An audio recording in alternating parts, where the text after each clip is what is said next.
que no es del todo reversible. Ujú. Esta obstrucción puede ser una respuesta inflamatoria, normal del pulmón, ante partículas, gases nocivos, humo de tabaco. Ok. Perdón. ¿Calcina está? No. Y la sigla significa enfermedad. Ya, Bellido. ¿Calcina? No está. ¿Campos? Sí, doctora. ¿Y cuál sería la definición de asma, doctora Campos?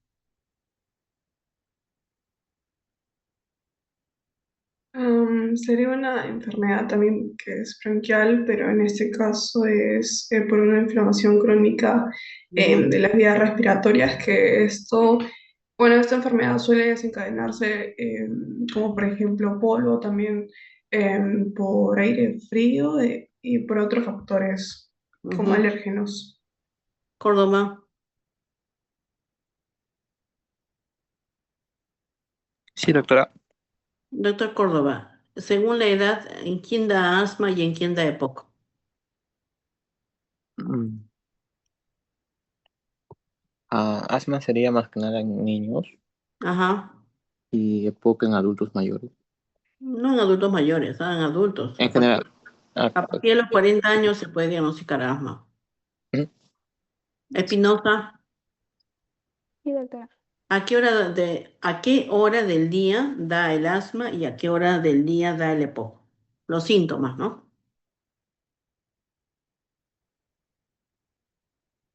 En el caso del asma, puede empeorar los síntomas durante la noche o en la Ujú, mañana.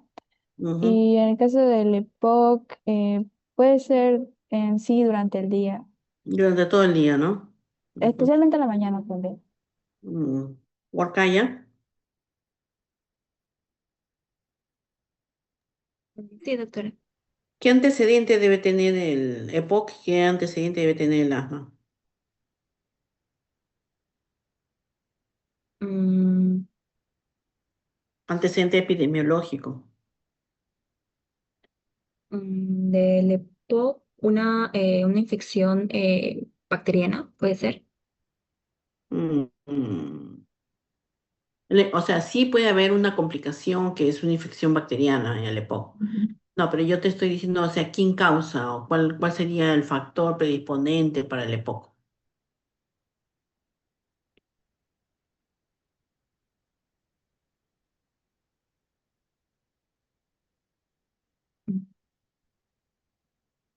Sería el cigarrillo, ¿no? El humo del cigarrillo, el humo Oh, del leño, ¿no? ujú, Y sí. en el asma, Mm,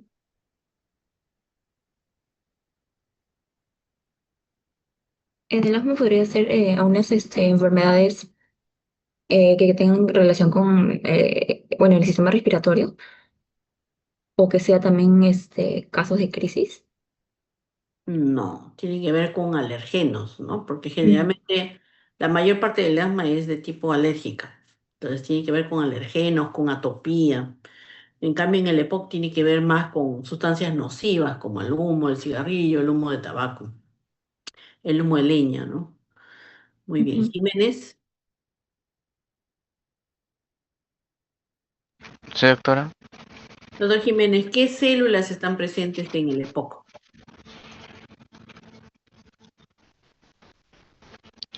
Disculpe, doctora, puede que no escuché bien. ¿Qué células están presentes en el EPOC?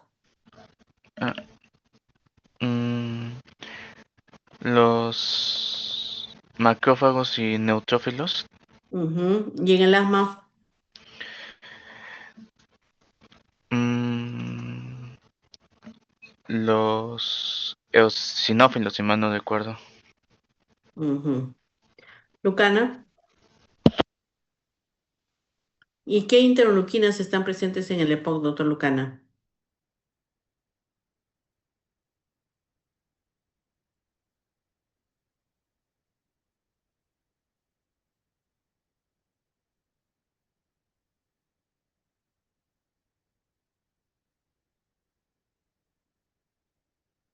Ya, ¿por qué es importante la interleuquina 8?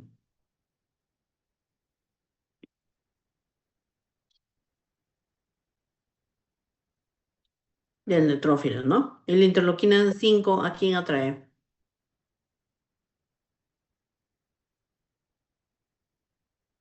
Marcos, Marcos, Sí, doctora. la interleuquina 5, ¿a qué célula atrae?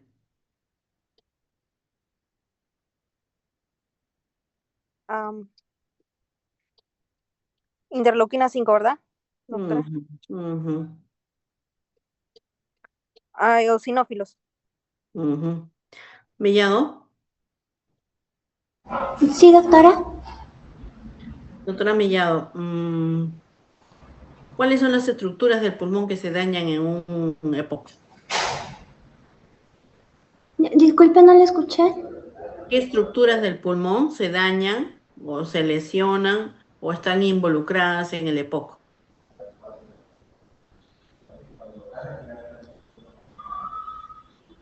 Las vías respiratorias periféricas, Así es, ¿qué más? también el parénquima pulmonar, Ujú, el alveolo, ¿no? ¿Qué más? mm, los bronquiolos y glándulas mucosas. También, claro. Moyeguara, Sí, doctora. ¿qué estructuras, doctora Moyeguara, se lesionan, se dañan o están involucradas en el asma? Mm, bronquios y bronquiolos. Sí, puede ser. Bronquios, especialmente los bronquios de gran calibre, ¿no? Ujú. Palomino, Sí, doctora. mm, ¿cuál de los dos es reversible, Palomino? ¿El asma o el EPOC? El asma. El asma, ¿no? El asma produce una hiperreactividad. Hiperreactividad significa que el bronquio se puede achicar o puede agrandarse y volverse normal. En cambio, en el EPOC, no, ya son alteraciones definitivas, irreversibles, que van a producir una obstrucción casi fija, ¿no? Del bronquio. Ríos, Sí, doctora. doctora Ríos, ¿por qué hay sibilantes expiratorios y no inspiratorios?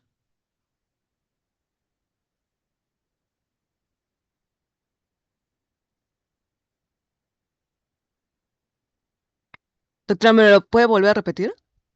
¿Que por qué los sibilantes, estertores sibilantes, son expiratorios? Expira.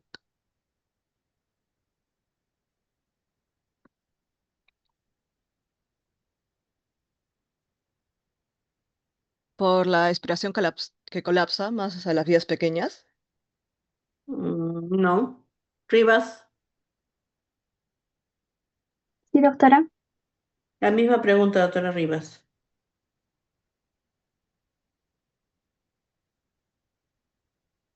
Más que nada, podría decir que, ¿cómo se puede decir? Por el volumen de la caja torácica. ¿Ya qué pasa? eh, bueno, en este caso, cuando hay una respiración, el volumen de la caja torácica disminuye y a la vez la presión del aire que está ahí aumenta, entonces los pulmones se aprietan. Y ¿Ya? ¿Qué pasa cuando los pulmones se aprietan? bueno, más que nada, en este caso, los bronquios, como son pequeños, por lo tanto darían el sonido, ese sonido silbante. Por eso significa que tiene más dificultad para botar el aire. A ver, otra vez explícame de nuevo. A ver, cuando nosotros hacemos la inspiración, el Ujú, diafragma se relaja, ujú, por ende el volumen de la caja torácica disminuye ujú. y a la vez la presión dentro, bueno, que se encuentra dentro, aumenta, por No, yo ende, creo que estás mal, doctora. Debe estar leyendo porque no, está mal lo que dices. A ver, Rojas, Sí, doctora. ¿por qué hay sibilantes, estertores sibilantes en la expiración? Eh, por las vías aéreas que están obstruidas.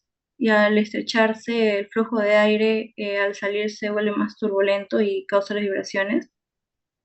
¿Por qué en expiración y no en inspiración? Porque los bronquios, en el caso de, bueno, estas enfermedades se encuentran obstruidos. No. Silva,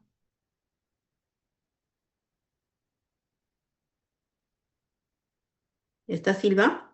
Sí, doctora. Ujú. La misma pregunta, doctora Silva.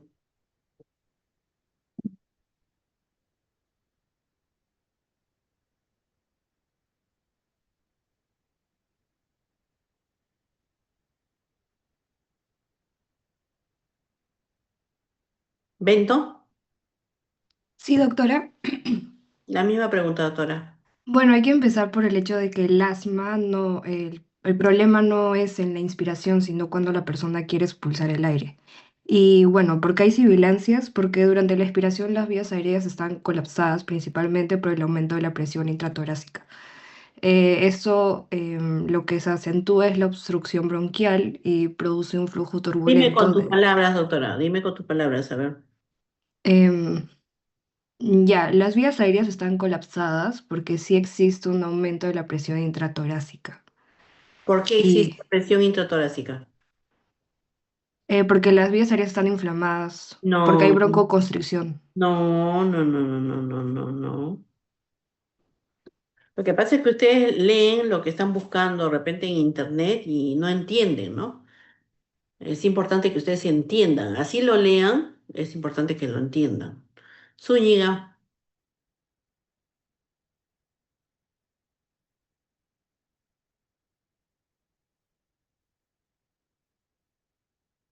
no está Zúñiga, ¿no? Ya, entonces, las vías aéreas, si bien están colapsadas en inspiración y en expiración. En los dos momentos, las vías aéreas están pequeñas, ¿ya? Pero ¿por qué voy a escuchar estertores sibilantes en la expiración? Porque en la expiración el pulmón disminuye de tamaño, porque está sacando el aire, por eso disminuye el tamaño. Entonces, al disminuir el tamaño, está aumentando la presión del pulmón sobre los bronquios. Entonces, los está apretando más en la expiración. Por eso es que durante la expiración yo voy a escuchar el ruido y no necesariamente durante la inspiración. ¿Por qué en la inspiración no lo voy a escuchar ruido? Porque cuando yo inspiro, crece mi pulmón, jala los bronquios y los abre. En expiración se achica el pulmón y entonces cierra más los bronquios, ¿no? Esa es la explicación. Muy bien. A ver,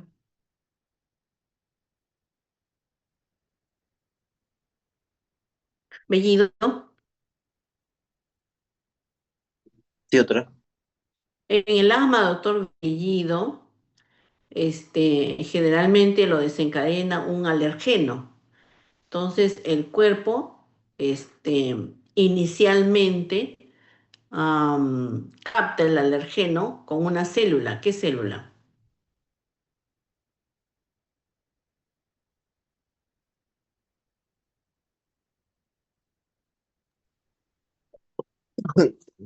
Ya, doctora. Inicialmente tendría que actuar el linfocito No, TSD4. no, no. Campos. Las células dendríticas. Sí, la célula presentadora de antígeno, que generalmente son las células dendríticas. Entonces, las células dendríticas van a presentar al antígeno aquí en Córdoba. ¿A qué célula?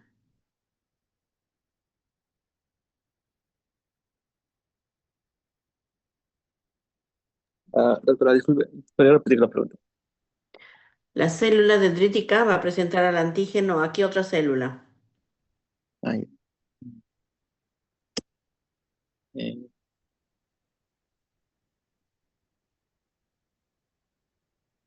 Espinosa. Eh, va a presentarlo a los linfocitos T. Exactamente, ¿no? Entonces, inicialmente el linfocito T es virgen, ¿ya? No está identificado con ningún antígeno y entonces lo va a diferenciar. Huarcaya, ¿en qué lo diferencia? ¿En qué célula diferencia al linfocito T?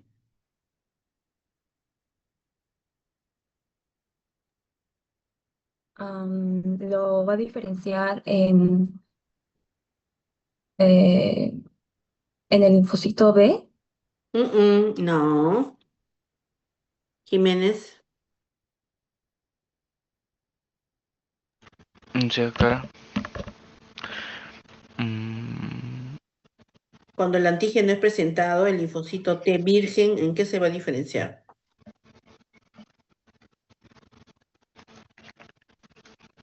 mm, Lucana, en- ay, no. Marcos, Doctora, ¿puede reformular la pregunta? el linfocito T a la hora que es presentado el antígeno, ¿en qué se va a diferenciar?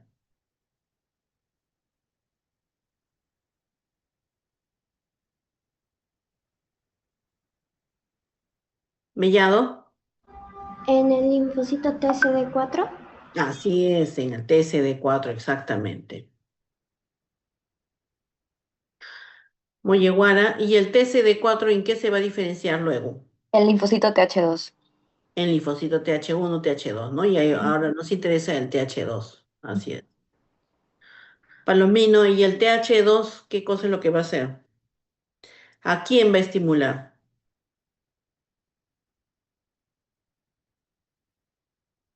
A los linfocitos B. A los linfocitos B, exactamente. ¿Para qué? ¿Qué van a hacer los linfocitos B, Ríos? Esto va a actuar como una defensa. No. ¿No? ¿Qué van a hacer los linfocitos B? Rivas, Van a producir interleuquinas 4 para poder determinar la inflamación en este caso. no. Rojas, Los linfocitos B se encargan de producir anticuerpos. así es. ¿Qué anticuerpo? Podría ser la inmunoglobulina E, que creo que es para la Exactamente, defensa la de Alien. inmunoglobulina E. Silva, ¿y qué va a hacer la inmunoglobulina E?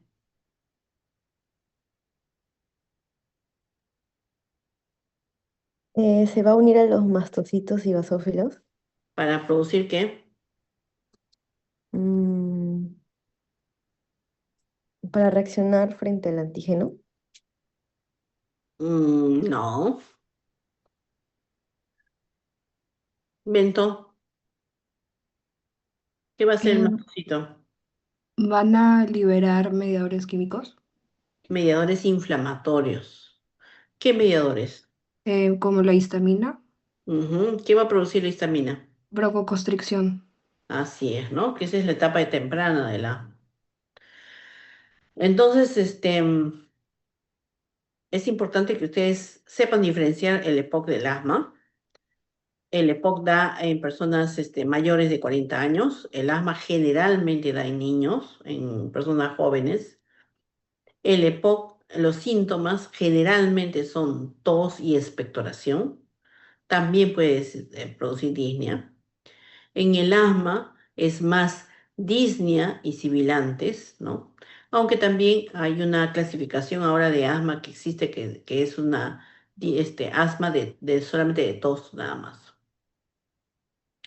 Los síntomas generalmente en el asma son de noche, nocturnos, porque a esa hora disminuye el cortisol endógeno y por lo tanto no tienen un antiinflamatorio endógeno, ¿no? En la noche.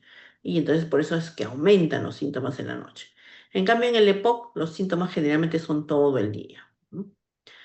En el asma, como antecedente epidemiológico, tiene que tener que sea atópico, porque el 80% de los asmáticos es de tipo alérgico, ¿no? Entonces tiene que haber atopía, familiares atópicos con dermatitis, con rinitis, ¿no?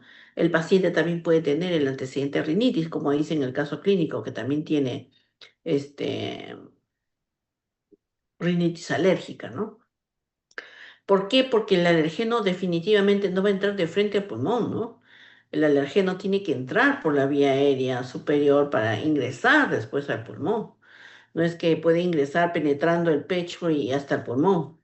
Entonces, cuando ingresa a la vía aérea superior, que es la nariz, entonces va a producir también el mismo efecto que está produciendo en el bronquio, con un aumento de histamina, aumento de prostaglandinas, qué sé yo, y eso va a generar un aumento de la permeabilidad vascular y va a originar pues, que el paciente tenga tupidez nasal, que tenga rinorrea, que tenga prurito, etcétera. Entonces, siempre el asma, generalmente el 80% de los pacientes asmáticos van a acompañarse de una rinitis alérgica, ¿no? En cambio, en el EPOC no, en el EPOC no hay ninguna molestia en la nariz, ¿no? Entonces hay que diferenciar ambas entidades. A veces se pueden parecer, ¿no? A veces puede venir un adulto silbándole el pecho y finalmente es un EPOC. En cuanto a las estructuras que están involucradas en el EPOC, son el bronquio de calibre muy pequeñito, ¿no? Está también el alveolo que se va a distender y va a romper sus paredes produciendo bulas. Está el vaso sanguíneo que va a crecer de diámetro y puede producir hipertensión pulmonar. Y también va a crecer la matriz extracelular, ¿no? Entonces hay todo un compendio ¿cómo se llama?, de estructuras que se van a alterar en el EPOC. En cambio, en el asma, generalmente lo que se produce es un proceso inflamatorio con aumento de moco y una hiperreactividad en la vía aérea, que es el bronquio un poquito más grande, ¿no? ¿Y por qué se llama hiperreactividad? Porque justamente, pues, el nervio que está en el epitelio, que sale cuando el epitelio está inflamado y está desnudado, va a producir que se em, contraigan los músculos, ¿no? Y entonces se produce una broncoconstricción. Entonces, cuando yo le doy una medicina, se produce una broncodilatación. Entonces, el bronquio se mueve para producir ¿cómo se llama? Para producir el cierre del bronquio y la apertura del bronquio. Eso normalmente no lo hace cualquier persona, solamente lo hace el paciente asmático. Entonces, si por ejemplo ustedes no son asmáticos, nunca tienen familiares asmáticos, no tienen nada que ver con el asma y ustedes utilizan un broncodilatador, su bronquio no se va a abrir porque no tiene esa posibilidad. Pero en cambio un paciente asmático sí se va a abrir. Igualmente, si por ejemplo se exponen al humo, se exponen a polvo, el paciente asmático inmediatamente va a cerrar su bronquio. En cambio, una persona que no tiene esa enfermedad, no le va a pasar absolutamente nada con el bronquio. Entonces, esa posibilidad de aperturar y de cerrar el bronquio, a eso se llama hiperreactividad bronquial, ¿no? Que se cierra y se abre el bronquio. Entonces, esa variabilidad del diámetro del bronquio, a eso se le conoce como hiperreactividad bronquial. Hay un aparato que se utiliza, que es un flujómetro, se llama, que utiliza cada persona asmática individual. Y entonces el paciente sopla a través de ese flujómetro y entonces uno sabe el volumen de aire que sale a través de su vía aérea. Entonces, supongamos que es un paciente que sabe que es asmático, que a veces se pone muy mal, por ejemplo, ¿no? Y que su flujo de aire, pónganse que sea 500 mililitros normalmente todos los días cuando está bien, ¿ya? Y va a viajar en la noche y se va a ir a un sitio donde no hay pues centro de salud, no hay nada, ¿no? Al campo, por ejemplo. Y entonces quiere saber si en la noche se va a poner mal. Entonces, si en la mañana el paciente de 500 mililitros, por ejemplo, baja a 400, es decir, está bajando más de un 10%, entonces significa que en la noche sí le va a dar una crisis, ¿no? ¿Por qué? Porque ese flujo me está diciendo la variación que hay entre un bronquio abierto y un bronquio cerrado, ¿no? A pesar de que el paciente de repente en ese momento todavía no tenga síntomas. Entonces, a eso se le denomina hiperreactividad. Entonces, el asma se conoce porque hay un proceso inflamatorio que produce el eosinófilo, hay producción de moco también, porque hay hiperplasia, hipertrofia de las glándulas mucosas, pero también hay hiperreactividad, porque se cierra y se abre el bronquio, ¿no? En cambio, en el EPOC no. En el EPOC hay más destrucción. Destrucción de la vía aérea, destrucción del alveolo y un aumento de las arterias que pueden producir hipertensión pulmonar. Entonces, en el caso clínico, estamos viendo un paciente que hace 10 años sufre de bronquios, es crónico, que tiene un antecedente de rinitis alérgica, entonces ya estamos hablando de un paciente probablemente que tiene asma y que está sintiendo un silbido y disnea, ¿no? En el pecho. Lo único que faltaría que diga ahí que es en la noche, los síntomas predominan en la noche, ¿no? Y bueno, tiene dificultad para respirar porque no está pues entrando por la vía aérea el aire que necesita entrar, ¿no? Muy bien. No sé si tienen alguna pregunta, alguna duda sobre este caso clínico. Doctora, sí, disculpe, ¿podría repetir de nuevo la razón por la que en la noche el paciente con asma ¿Tiene presenta mayor síntomas? complicación? Ya. Lo que pasa es de que nosotros tenemos un ciclo circadiano del cortisol, ¿ya? De la salida de cortisol en nuestro cuerpo. Nosotros tenemos un cortisol endógeno que sale en la mañana y que disminuye en la noche. Por eso tiene ese ciclo circadiano. Entonces, en la mañana nosotros ya tenemos un antiinflamatorio endógeno y eso hace de que de cierta manera no se inflame el bronquio y que no esté de los síntomas. Pero en la noche disminuye el cortisol en la sangre. Entonces ya no tenemos el antiinflamatorio endógeno en la noche. Entonces ustedes van a ver de que los pacientes, por ejemplo, cuando van a emergencia por asma, lo van a hacer en la noche, ¿no? Porque ahí es donde va a aumentar sus síntomas. ¿Sí? ¿Está claro? Sí, doctora, gracias. Ok. ¿Alguna otra duda?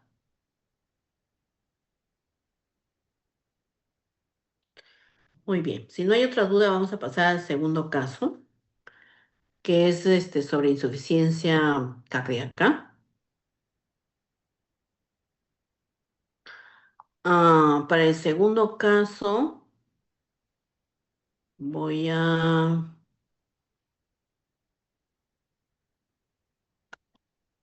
voy a tener que utilizar una pizarra que utilicé temprano.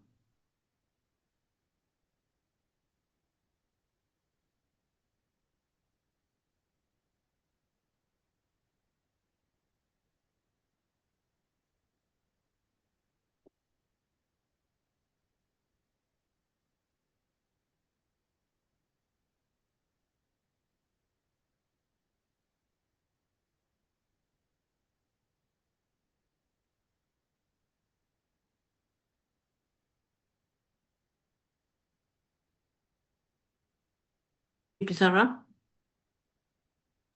Sí, doctora. Sí, doctora. Sí, doctora. Mm,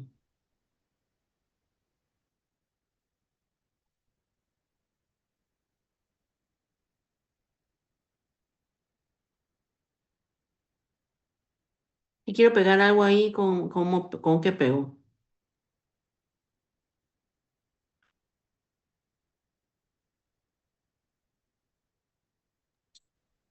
Control B.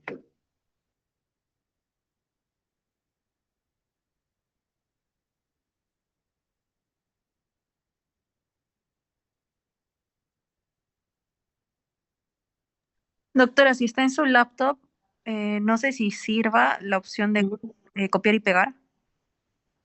Ese de control copy Ajá, y control V. sí, sí, A ver. doctora. Mm,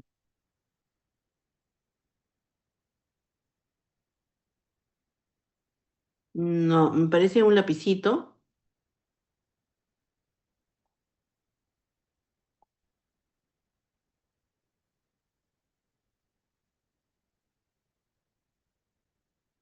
¿Es una imagen o es un texto? Es una imagen que la puse en la herramienta esa de cortar con tijerita. La herramienta así de recortar. Sí. ¿Lo puede guardar la imagen? Lo guardo. ¿Y a dónde lo guardo? En su laptop, en algún lugar que pueda luego para cargarla. A ver.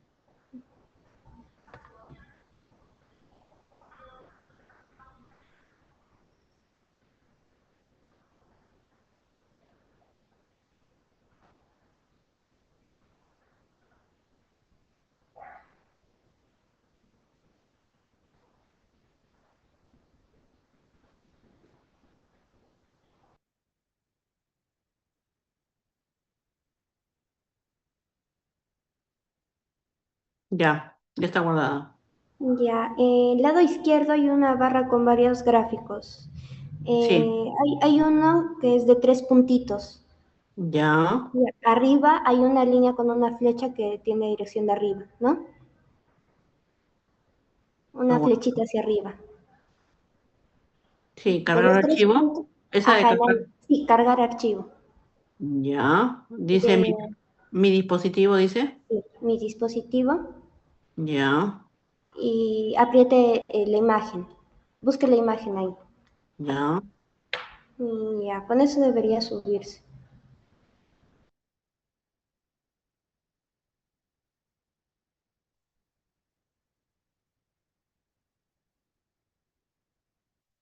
Ya. Sí lo miran, pero no. Sí, Sí, doctora, ahora sí.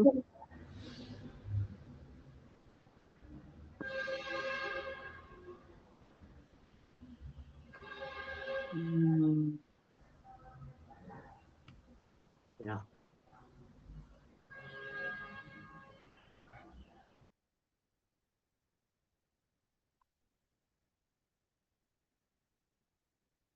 Ya. Entonces, esquemáticamente les voy a explicar qué sucede en un paciente que tiene hipertensión arterial y ahí van a comprender un poquito lo que es insuficiencia cardíaca, ¿ya?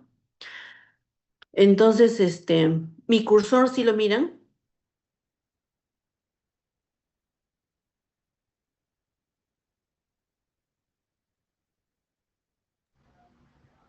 Ahorita creo que no. ¿Y ahí cómo puedo tener un cursor? Mueve el cursor, doctora. Estoy moviendo ahorita. Está por donde está la flecha verde. Ya no, no está. O si no, active el lapicito para Ya, que se vea. Capaz con el lapicito se ve. ya, ahí, No, tampoco se ve. ahí, tampoco. Mm, mm, mm. Doctora, ¿puede volver a intentar? Ahorita mismo sí se está viendo el ¿El cursor. lapicito? ¿El lápiz? No, no, como un cursor. Era como una flechita azul y decía su nombre. Ya, ahorita estoy en la flecha verde. Ahí miran.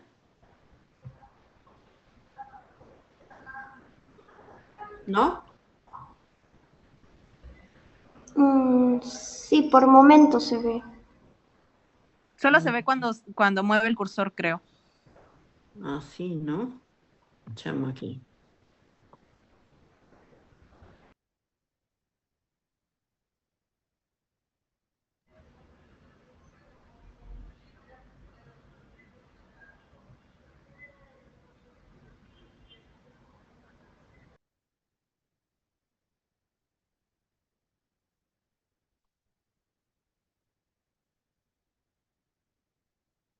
Ya, bueno.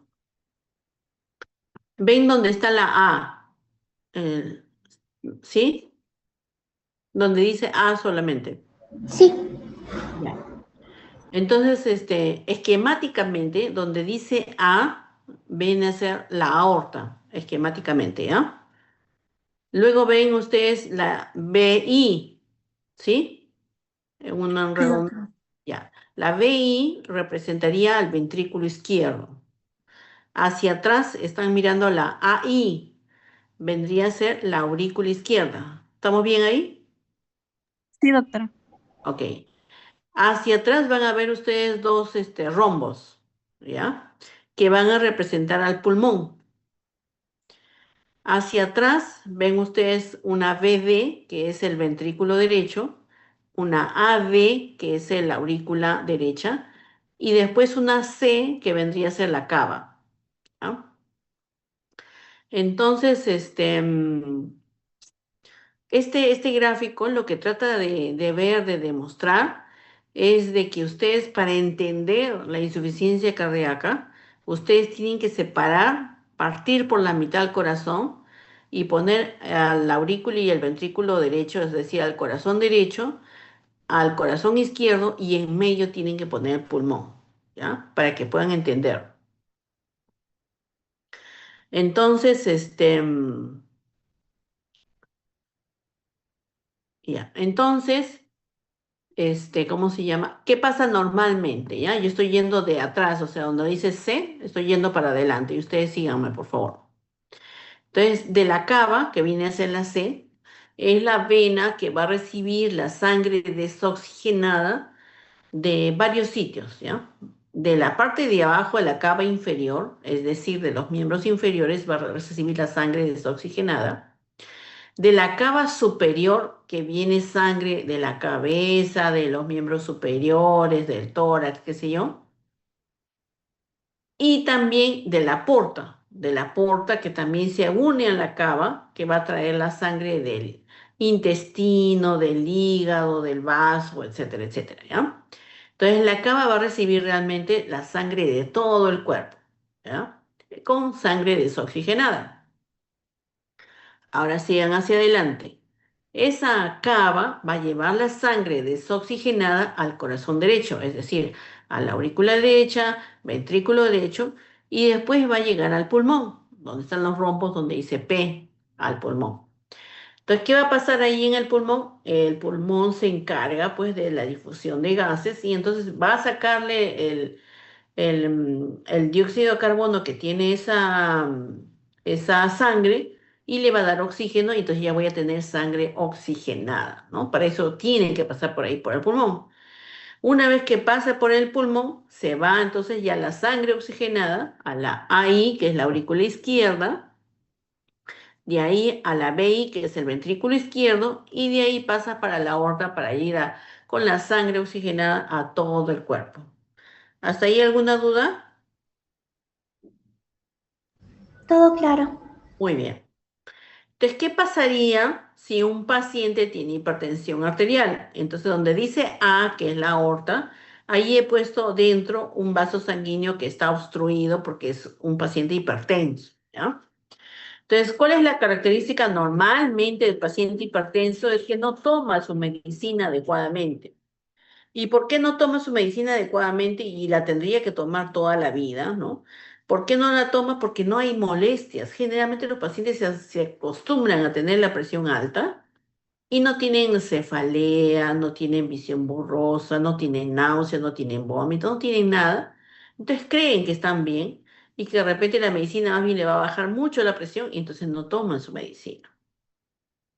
Entonces, cuando un paciente no toma su medicina y los vasos sanguíneos, donde dice la A, la aorta, están bien obstruidos, entonces, hacia adelante, porque por eso he puesto una flecha rosada abajo, donde dice hacia adelante, entonces las consecuencias van a ser hacia adelante y van a ser hacia atrás. La flecha verde es hacia atrás, ¿ya? Entonces, cuando yo hable de consecuencias hacia adelante, se llama consecuencias anterógradas. Y cuando yo me refiera hacia atrás, yo voy a decir que pasa en forma retrógrada, ¿ya? Entonces, hacia adelante, cuando yo tenga un vaso sanguíneo pequeño y no me permita botar el flujo sanguíneo, mi gasto cardíaco esté disminuido, ¿qué síntomas creen que va a tener el paciente?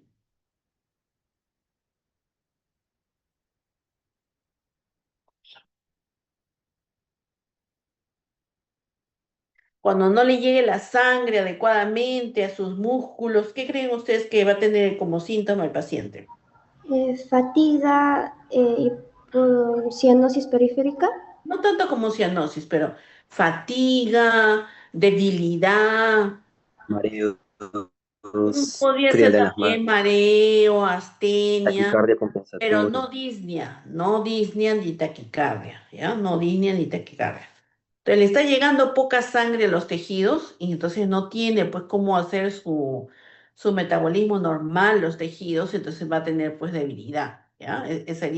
Sus síntomas serían debilidad hacia adelante, ¿ya? Entonces, ¿qué pasaría hacia atrás? El ventrículo izquierdo, que es donde dice la VI, el ventrículo izquierdo no va a poder botar esa sangre por las arterias porque estas están obstruidas. Entonces, el ventrículo izquierdo va a captar pues que no está botando toda la sangre, todo el gasto cardíaco que debe botar, y entonces va a tener un mecanismo compensador inicial. ¿Cuál creen ustedes que va a tener ese mecanismo compensador inicial?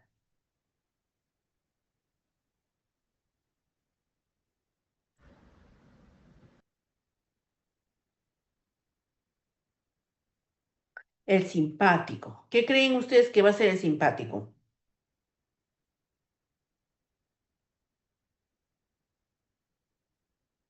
¿Cuáles son Mm, las Aumentar la acciones? Va a liberar contractibilidad. adrenalina. Exactamente, ¿no? Entonces, sus acciones del simpático es aumentar la frecuencia cardíaca y aumentar la fuerza de contracción. Y cualquiera de las dos o las dos aumenta entonces el gasto cardíaco. Ese es un mecanismo de compensación inicialmente, para que el corazón aumente su gasto cardíaco. ¿Por qué? Porque el cuerpo se siente débil y necesita gasto cardíaco. Entonces, el mecanismo de compensación del ventrículo izquierdo es primero el simpático. Pero cuando pasa mucho tiempo, se fue, diga, o se agrandó mucho. Sí, doctora, estoy hablando mucho. O se fue a un costado. Ya, pero es que creo que ustedes también están ahí, ahí está, ahí está. Ustedes están, ¿cómo se llama? Entrando. Sí, también los demás pueden modificar eso. Mm, ya, ok. Ahí estamos, ¿ya?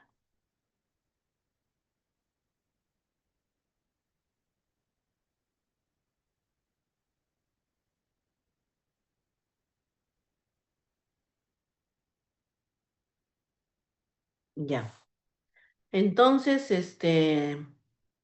les estaba diciendo de que el ventrículo izquierdo, entonces, inicialmente para aumentar el gasto cardíaco necesita el simpático para aumentar la fuerza de contracción o la frecuencia cardíaca. Pero cuando pasa mucho tiempo y el paciente sigue sin tomar su medicina, entonces, ¿cuál es el otro mecanismo de compensación que tiene el corazón? El ventrículo izquierdo especialmente. La hipertrofia. Así es, la hipertrofia, ¿no? La hipertrofia del ventrículo izquierdo, ¿ya? Entonces, lo que va a hacer el corazón es hipertrofiarse siguiendo una ley, se llama la ley de Laplace, ¿ya? La ley de Laplace que dice de que cuando yo aumente el grosor de la pared de una cavidad, voy a disminuir la tensión que hay dentro de la cavidad. Entonces, eso se compara, por ejemplo, cuando yo tengo un globo que es delgadito y entonces yo lo voy a inflar y se va a reventar pues, el globo en algún momento, ¿no es cierto? Pero supongamos que tengo el mismo globo del mismo tamaño, pero es grueso, bien grueso. Entonces, a la hora de inflar, va a llegar al momento en que se reventó el globo delgado y no se va a reventar. ¿Por qué no se va a reventar? Porque justamente las paredes gruesas de ese globo están haciendo que disminuya la tensión dentro del globo y por lo tanto no se reviente como el globo delgado. Lo mismo ocurre en el ventrículo izquierdo. Si el ventrículo izquierdo aumenta su grosor, entonces no va a reventar, no se va a romper, ¿no? ¿Por qué? Porque eso va a hacer que disminuya su tensión dentro del ventrículo izquierdo. Entonces, sí, un mecanismo de compensación es la hipertrofia del ventrículo izquierdo, ¿ya? Entonces, inicialmente es el simpático, ya no funciona el simpático, y entonces su otro mecanismo ya a largo plazo es la hipertrofia del ventrículo izquierdo. Entonces, todo esto se genera porque no puede botar la sangre. Al no poder botar la sangre, el ventrículo izquierdo tiene un aumento de presión dentro del ventrículo izquierdo, ¿ya? Tiene un aumento de la presión. Ese aumento de presión, mientras el paciente no tome su medicina, ese aumento de la presión se va a ir en forma retrógrada, o sea, hacia atrás, se va a ir hacia la aurícula izquierda. Y entonces, ¿qué creen ustedes que va a ser la aurícula izquierda?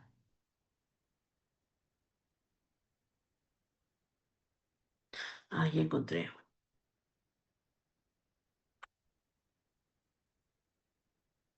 ¿Ahora pueden ver mi cursor? No, tampoco. Mm. Bueno, ¿qué creen que puede hacer la aurícula izquierda? Para, como mecanismo de compensación también.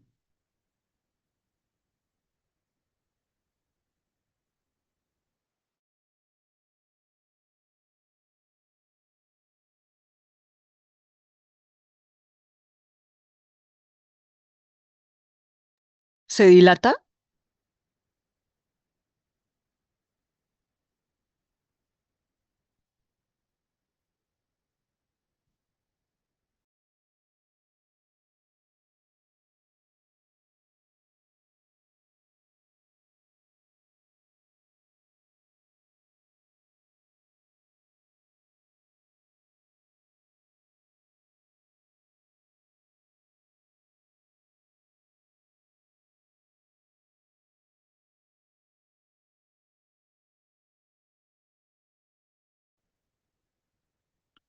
Y se fue la pizarra, ¿no? Doctora, si abre la imagen en su computadora y Ah, comparte ya sé, la... ya sé. Comparto pantalla, ¿no? Sí, y ahí Ya, veríamos el cursor. ya, chévere, chévere.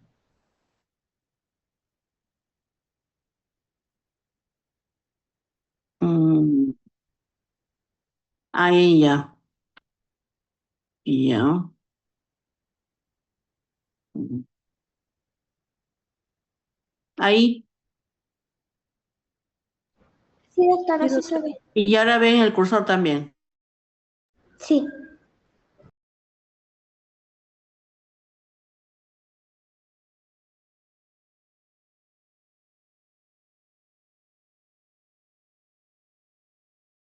Y ustedes cuando busquen en internet un crecimiento de la aurícula izquierda, van a ver es que es tan grande que puede ser, que puede inclusive obstruir el esófago, o puede ser que de repente también pueda producir una compresión del nervio recurrente laringio, y entonces el paciente va a tener disfonía, ¿ya?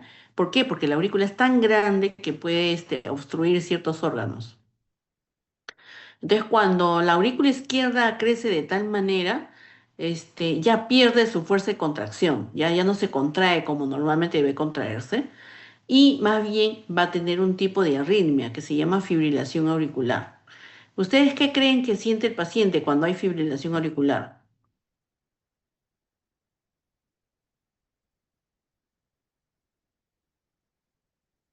Va a sentir palpitaciones, ¿ya? Entonces, cuando el paciente diga en algún momento de su vida que ustedes hagan una historia clínica, siento que me palpita el pecho, es porque es la aurícula izquierda la que está palpitando, ¿ya? Entonces van a sentir palpitaciones. Pero la aurícula izquierda, como no tiene fuerza para poder botar la sangre al ventrículo izquierdo, va a hacer que parte de la sangre se quede depositada ahí dentro de la aurícula izquierda. Y muy frecuentemente se forman trombos ahí. Y estos trombos entonces pueden viajar del ventrículo izquierdo hacia la aorta, a ramas de la aorta. Por ejemplo, pueden viajar a la coronaria, pueden viajar hacia las arterias cerebrales produciendo isquemia, ¿ya? Entonces es muy importante los trombos que se forman a nivel de la aurícula izquierda cuando esta está muy dilatada, ¿ya? Entonces, si el paciente sigue sin tomar su medicina, esta presión que ha tenido el ventrículo izquierdo y después se la ha pasado a la aurícula izquierda, en forma retrógrada, también se la va a pasar al pulmón, ¿ya? Por eso que está el pulmón acá en el medio. Y entonces, este aumento de presión, que vendría a ser un aumento de presión hidrostática, va a hacer que el líquido se salga. ¿A dónde creen ustedes que se sale el líquido en el pulmón? ¿A los alvéolos? Así es. Se va a los alvéolos y va a producir estertores crepitantes, ¿ya? También se puede salir al espacio pleural y producir derrame pleural, o también se puede salir al intersticio y producir un edema agudo también, ¿no? Entonces se va a salir al pulmón, ¿ya? ¿Y qué síntoma creen ustedes que va a tener el paciente? ¿Crepitantes? Disnea.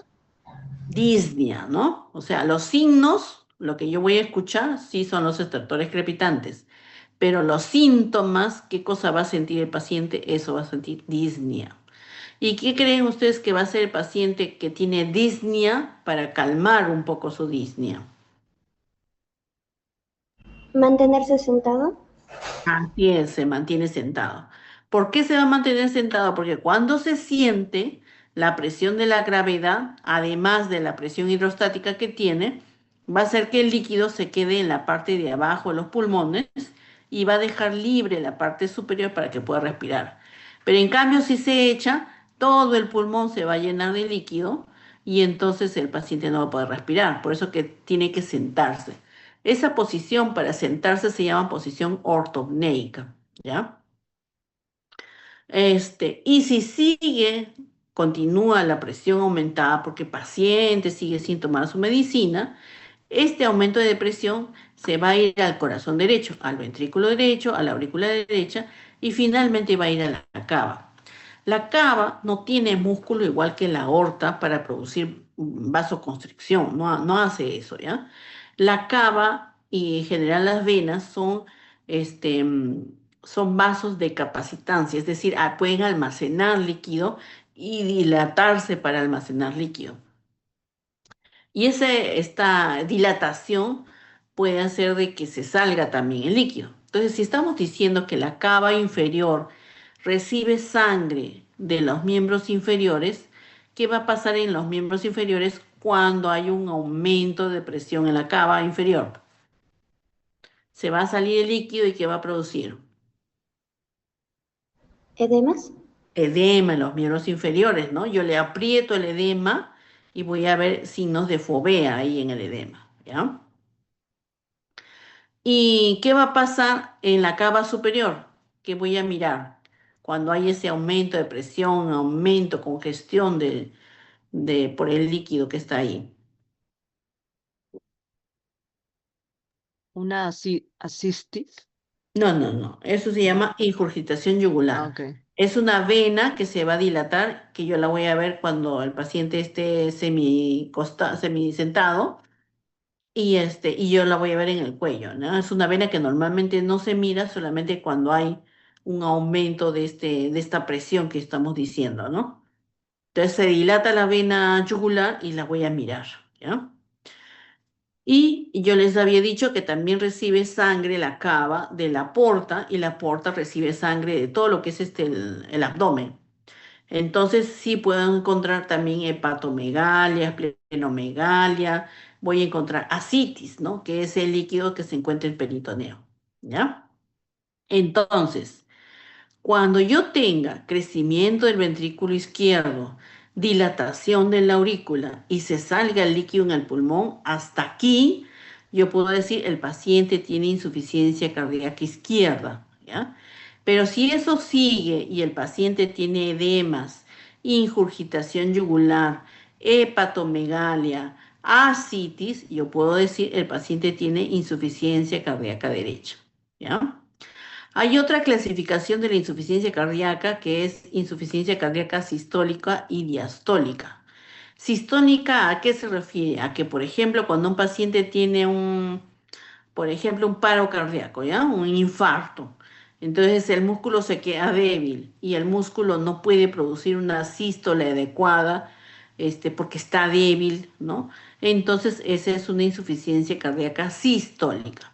Pero supongamos que lo acuchillan a este paciente y se acumula un líquido que está alrededor, por ejemplo, sangre, se acumula alrededor del ventrículo izquierdo y lo aplasta el ventrículo izquierdo, entonces el ventrículo izquierdo no puede relajarse en diástole para recibir la sangre.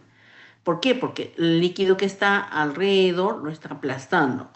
Entonces, esa sería una insuficiencia cardíaca diastólica, porque no le permite relajarse al ventrículo izquierdo durante la diástole para recibir la sangre, ¿ya? Hay otro tipo de clasificaciones también, ¿no? Insuficiencia cardíaca húmeda, seca, etcétera. Pero es importante que ustedes conozcan esta cronología, ¿ya? Si ustedes parten así, corazón izquierdo, en medio pones al pulmón, luego pones al corazón derecho y atrás pones la cava, entonces tú puedes saber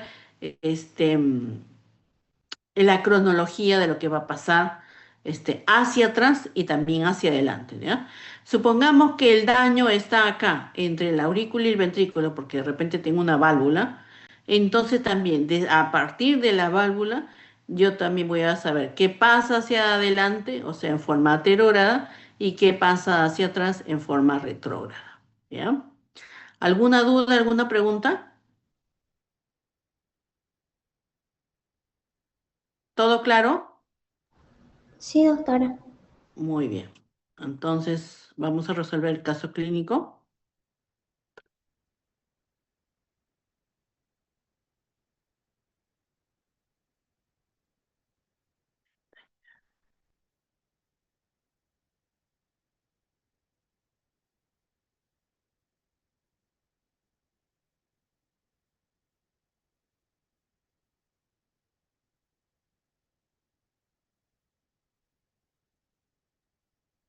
Muy bien. Bellido, Sí, doctora.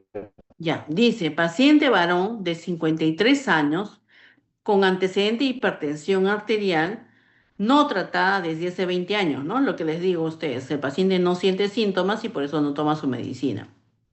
Acude a la consulta por un tiempo de enfermedad de 4 meses, dice, ¿no?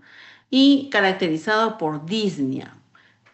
Cuando dice disnea, ¿qué parte de lo que hemos hablado está involucrado, está enfermo, está tomado?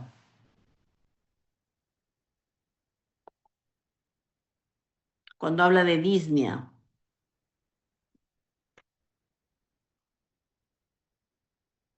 El ventrículo izquierdo.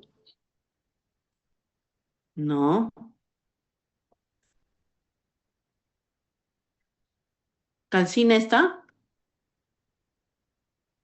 Ok. Campos, Sí, doctora. cuando ¿Me estamos enteré? hablando de que un paciente tiene disnea, ¿qué parte de lo que hemos hablado está dañado? ¿O enfermo, o tomado? Yo sería el derecho, por lo ¿Ah? que afecta derecho, ¿Cómo derecho? ¿Cuál derecho? ventrículo derecho. No, doctora, ¿cómo ventricular derecho? Ah, en los pulmones sería Los entonces. pulmones, claro, los pulmones, así es, los pulmones. Ya.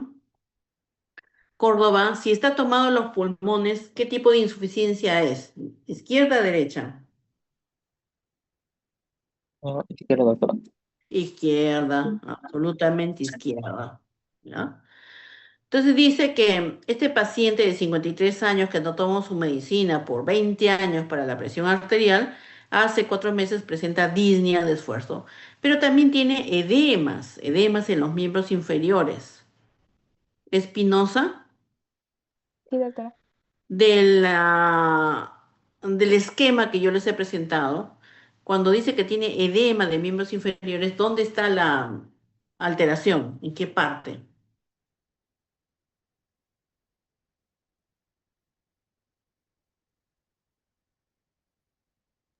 En la ventrículo derecho. Mm, mm.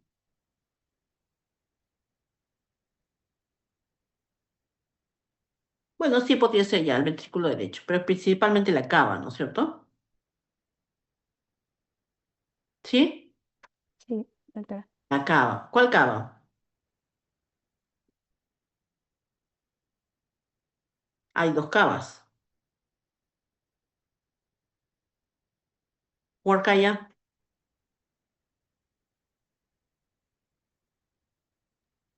Sí, doctor. ¿cuál? Si está hablando de Edema de miembros inferiores, ¿qué sería? ¿Qué cava? mm, la cava superior. No, Inferior. ¿cómo es la cava superior, doctora? Estoy diciéndote, edema de miembros inferiores tiene que ser, pues, la cava Sí, en la inferior. cava inferior. Ujú, sí, sí, sí. Ya. Jiménez, Sí, doctora. ya. Dice entonces que hace 4 meses se empieza con disnea. Tu compañera ha dicho que la disnea está en el pulmón, entonces se está produciendo insuficiencia cardíaca izquierda. Luego presenta, no estás, no estoy. Disnea, inicialmente a caminar. Ah, ya, disnea y edemas, dice. Refiere que hace 4 meses antes de su ingreso presenta disnea, la cual presentaba inicialmente al caminar 5 cuadras y va pues aumentando, ¿no? Refiere, dice que tiene que dormir con varias almohadas. ¿Por qué tiene que Jiménez dormir con varias almohadas? Mm, podría ser debido a que en caso de que la insuficiencia cardíaca izquierda el ventrículo izquierdo se pueda ver que no pueda bombear adecuadamente la sangre, lo Ujú. que recibe los pulmones, como consecuencia la presión se puede acumular en la circulación pulmonar, lo que puede provocar la disnea o la dificultad para respirar. Ya, pero ¿por qué usa almohadas? Porque al estar el costado puede aumentar el tono venoso hacia el corazón, hacia el ventrículo izquierdo, así lo que puede agravar la congestión pulmonar y al elevar la cabeza y el tórax con las almohadas, puede reducir esa presión en los pulmones y así poder respirar mejor. Lucana, igualito, la misma pregunta, a ver. ¿Por qué duerme con almohadas?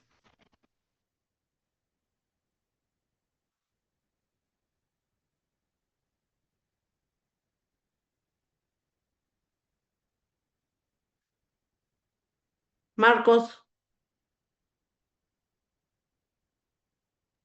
Sí, doctora. ¿por qué duerme con almohadas, doctora Marcos?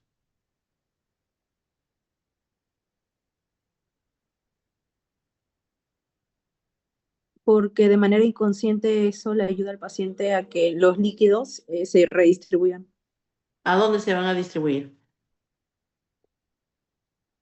ah, al tórax. No. ¿Mellado? Es para que el líquido no se distribuya en toda la región pulmonar y se quede en la parte inferior debido a la presión de la gravedad. Exactamente, así es, ¿no? Entonces, si el paciente se echa, todo el líquido se va a ir a todo el pulmón y el paciente se va a agitar mucho, va a tener mucha disnea. Entonces, el paciente se sienta y la presión de la gravedad va a hacer que el líquido se quede abajo, ¿no? En la parte de abajo, los pulmones, y deje libre la parte de arriba para que pueda respirar. Por eso es que siente alivio cuando usa almohada, ¿no? Así es. Moyiguana. Sí, doctora. Moyiguana dice que se levanta muchas veces en la noche a orinar. Le vamos a hacer un ejercicio, Moyiguana, ¿ya? Ujú. Este paciente tiene insuficiencia cardíaca izquierda y también tiene insuficiencia cardíaca derecha. Cuando tiene las dos, se llama insuficiencia cardíaca congestiva, se llama, ¿ya? Que tiene las dos, que tiene bastante líquido que le sobra al paciente. Entonces, tiene edema de miembros inferiores. ¿Por qué tiene edema de miembros inferiores? Porque pues hay un montón de líquido en la vena cava inferior, pero también porque hay presión de la gravedad. Entonces, tanto la presión hidrostática como la presión de la gravedad va a hacer que se produzca el edema. Pero cuando el paciente se echa, parte de ese líquido se reabsorbe a la vena cava, se va hacia la vena cava. De la vena cava hacia adelante, ¿hacia dónde se va a ir?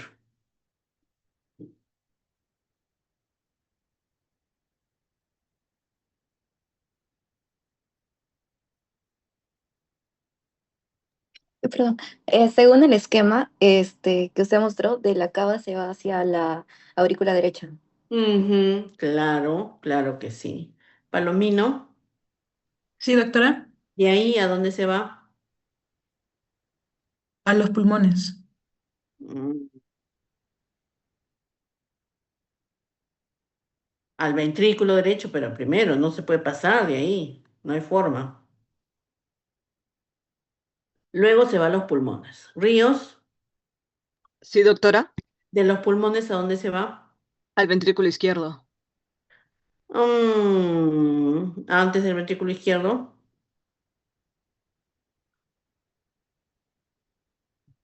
¿Quién está antes del ventrículo izquierdo?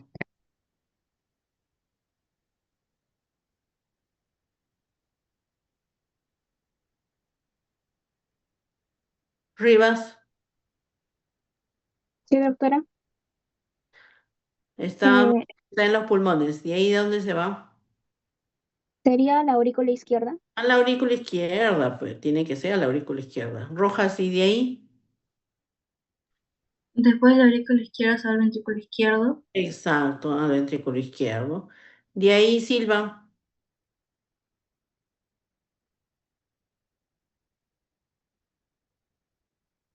Silva, ¿estás? Bento, La aórtica. a la arteria aorta. Ya, se va a la arteria aorta. Bento, de ahí.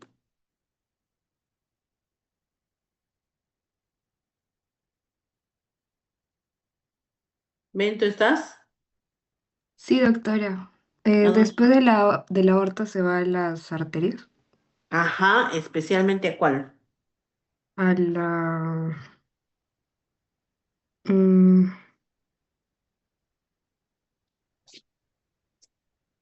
Mira, el cuerpo dice, me está sobrando líquido porque se ha metido el líquido del edema.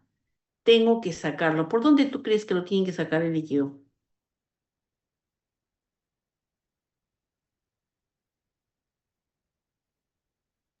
a la carótida.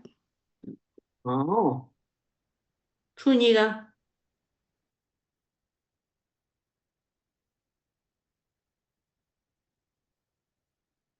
¿Hay Zúñiga?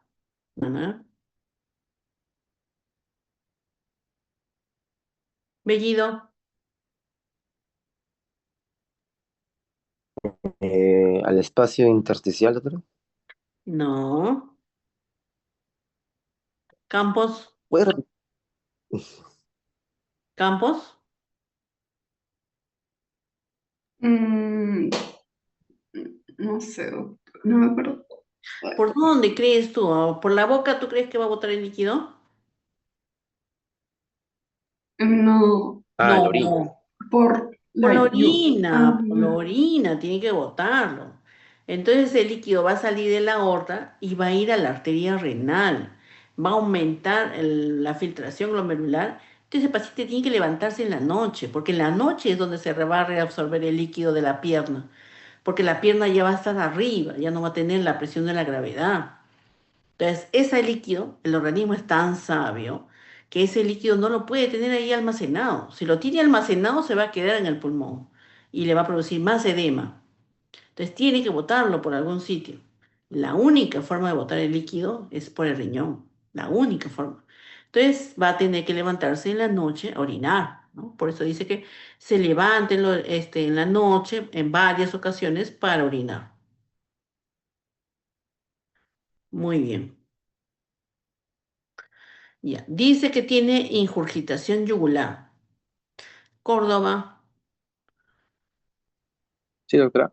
¿Qué vaso sanguíneo le produce ingurgitación yugular? Mm, La, ah, sería- no, ¿Cuál? la vena yugular. Ah, me encantó. ¿De dónde viene la vena yugular? Ah, no sé. ¿Espinosa? Eh, de aurícula derecha. No. ¿Huarcaya?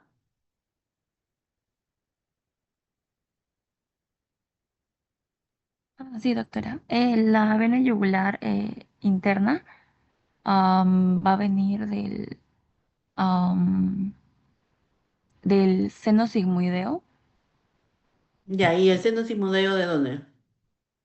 de la base del cráneo. No. De la cava superior. De la cava superior. La congestión de la cava superior me va a dar ingurgitación yugular. En la cava inferior me va a dar edema de miembros inferiores. ¿Ya? Jiménez. Sí, doctora. ¿Y por qué voy a tener extractores crepitantes bilaterales, doctor Jiménez? Disculpe, doctora, no le escuché bien. ¿Por qué va a tener extractores crepitantes bilaterales?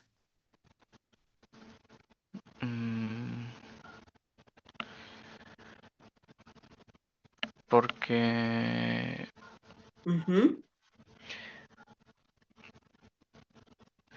pues, debido a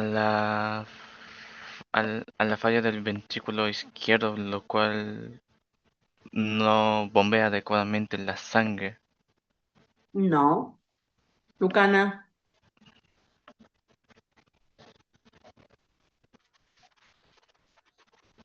¿Y por qué hay acumulación de líquido en el alvéolo?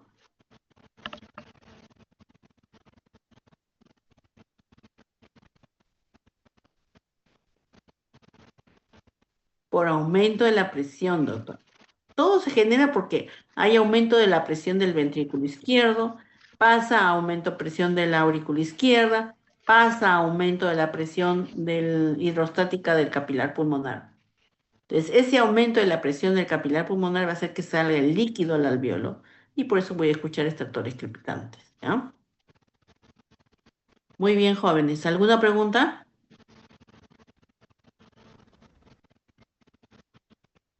¿Está claro dónde está insuficiencia cardíaca izquierda, dónde es la insuficiencia cardíaca derecha?